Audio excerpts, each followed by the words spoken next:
Hello दोस्तों, आज की इस वीडियो में मैं आपको बताने वाला हूँ एक बहुत ही गजब की यूनिक रेसिपी के बारे में।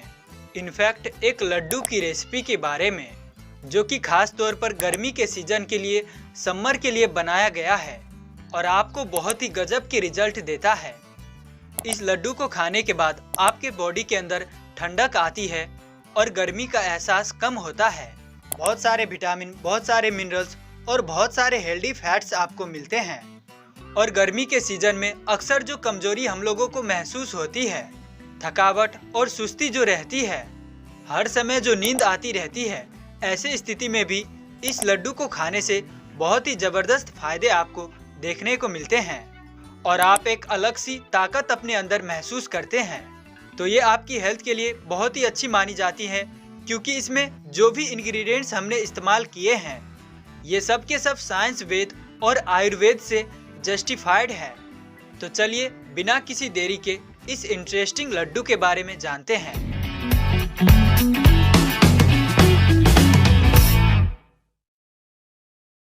दोस्तों, आयुर्वेद की सिद्धांत के हिसाब से हमारे शरीर में 3 दोष पाया जाता है, वात, पित्त और कफ।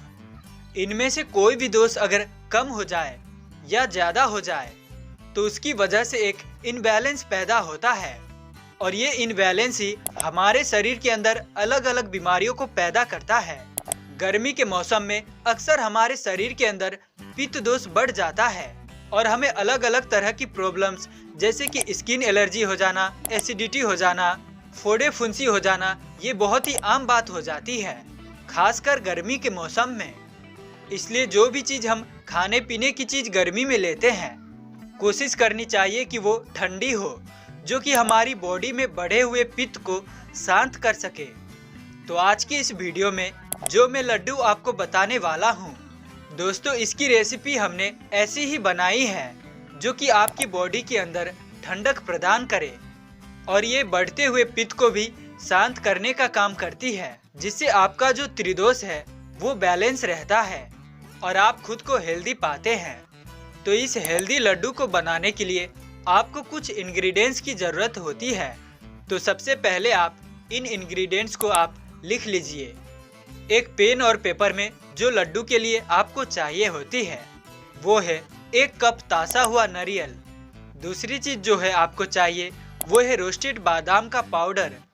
तीसरी चीज़ चाहिए आपको 1/4 कप खसखस यानी कि पॉपी सीड्स। चौथी चीज़ चाहिए आपको 1/4 कप मगज तरबूज यानी कि तरबूज के बीज। पांचवी चीज़ आपको चाहिए 1 कप खाली शहद।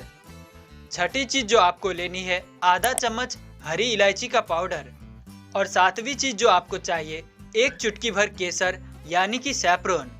और लास्ट 8वीं चीज़ जो आपको चाहिए वो है खजूर की गुठली निकली हुई खजूर की पल्प यानी कि खजूर की पेस्ट 1 कप आप ले लीजिए। और कोशिश कीजिए जो खजूर आप ले रहे हैं वो ज़्यादा ड्राई ना हो। जितना ज़्यादा फ्रेश खजूर होंगे, जितना नरम खजूर होंगे, उतने ही ज़्यादा आसानी से आपके ये लड्डू बनेगा। तो अब बात करते हैं चलिए इन लड्डू को बनाने के तरीके के बारे में। दोस्तों, इन लड्डू को बनाना बहुत ही ज़्यादा आसान है। अपने घर में ही आप आराम से खुद ही इनको बना सकते हैं। इन लड्डुओं को बनाने के लिए आपको सबसे पहले क्या करना है? इन लड्डुओं को बनाने के लिए आपको सबसे पहले करना ये है, आपको लेना है पहले केसर।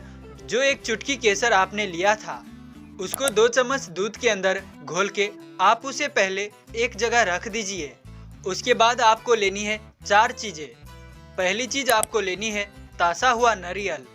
दूसरी चीज़ आपको लेनी है जो आपने पिसा हुआ बादाम लिया था, बादाम का पाउडर लिया था वो।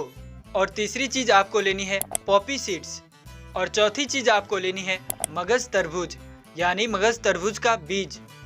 ये चारों चीज़ आप लेके एक कढ़ाई के अंदर डाल लीजिए और इनको पहले हल्की आंच पर कुछ देर भून लीजिए यानी कि रोस्ट कर लीजिए। इतनी देर तक आपको भूनना है जब तक इसके अंदर से एक अच्छी सी महक ना आने लगे। बहुत ज़्यादा नहीं भूनना है, अदरवाइज ये जल भी सकता है।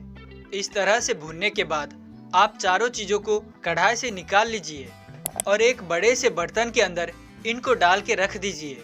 इसके बाद इसमें आपको मिलाना है 1 कप शहद, जो आपने लिया था और 1 कप जो आपने लिया था खजूर का पल्प, वो सब आपस में आप हाथ से अच्छी तरह से कुचल कुचल के मिला लीजिए और उसको एक पेस्ट की शक्ल में बना लीजिए।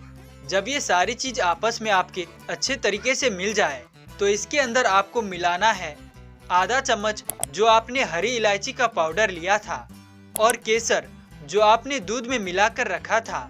इसके अंदर आपको मिलाना है आधा चम्मच जो आपने हरी इलायची का पाउडर लिया था वो, और जो केसर आपने दूध में मिलाकर रखा था वो। और इस सभी चीजों को आप फिर से एक बार हाथ से दोबारा अच्छी तरीके से मिला ले। और जब ये सब चीज अच्छी तरीके से मिक्स हो जाए तो इसके आपको लड्डू बनाने हैं और लड्डू के साइज आपको रखने हैं करीब करीब मोतीचूर के लड्डू के जितने, यानी कि 1 से 1.5 इंच के लड्डू होने चाहिए। आपको बहुत ज्यादा बड़ा लड्डू नहीं बनाना है। इन लड्डुओं को आपको दिन में 1 टाइम खाना है। और एक चीज का ध्यान रखिए, अगर आपको लड्डू बनाने में कोई दिक्कत हो, यानी कि आपका जो मिक्सर है वो आपको ड्राई लग रहा है, तो आप उसमें थोड़ा सा और खजूर का पल्प डाल सकते हैं, या फिर आप शहद का मात्रा भी थोड़ा बढ़ा सकते हैं, या फिर आप अगर चाहे तो इसमें थोड़ा सा गुड़ भी मिलाकर बना सकते हैं। इससे लड्डू बनाने में आपको आसानी होगी।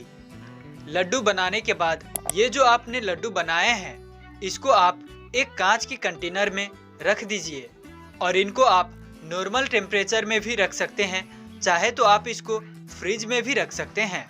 अगर आप इनको फ्रिज में रखते हैं तो करीब 2 हफ्ते तक आप इसको आराम से प्रयोग कर सकते हैं। आप चाहे तो इसको सुबह में भी लड्डू ले सकते हैं और चाहे तो आप दोपहर में भी लड्डू ले सकते हैं, और चाहे तो आप इस लड्डू को दोपहर में भी खा सकते हैं। और एक बार में 1 से 2 लड्डू ही आपको खाने हैं, इसको ज्यादा खाने की जरूरत नहीं है। इन लड्डुओं को लेने के बाद आपके बॉडी के अंदर बहुत ही अच्छी ठंडक मिलेगी। गर्मी के असर आपके बॉडी के अंदर से कम होगा, एलर्जी आपकी कम होगी, फोड़े फुंसी नहीं होगी। गर्मी के मौसम में हर समय सुस्ती सी रहती है, वो भी नहीं होगी, और एक अलग तरह की पॉजिटिविटी आपको महसूस होगी। आपको अपने अंदर और भी ताजगी महसूस होगी। ये एक बहुत ही बढ़िया रेसिपी है दोस्तों, जिसको आप कोई भी इंसान प्रयोग कर सकते हैं। सिर्फ और सिर्फ अगर आपको डायबिटीज है, यदि आप डायबिटिक पेशेंट है, तो इस स्थिति में आपको इसका इस्तेमाल नहीं करनी चाहिए, क्योंकि इसमें शहद और गुड़ का इस्तेमाल होता है। ये आपको नुकसान दे सकते हैं। अन्यथा बाकी कोई भी इंसान इस लड्डू को, इस रेसिपी को ले सकता है। तो दोस्तों, जानकारी अच्छी लगी हो तो वीडियो को लाइक कीजिए और साथ ही मुझे दीजिए इजाज़त। स्वस्थ रहिए, मस्त रहिए और जीवन में प्रगति करते रहिए। और हाँ, चैनल को सब्सक्राइब नहीं किए हैं तो सब्सक्राइब करना ना भूलें।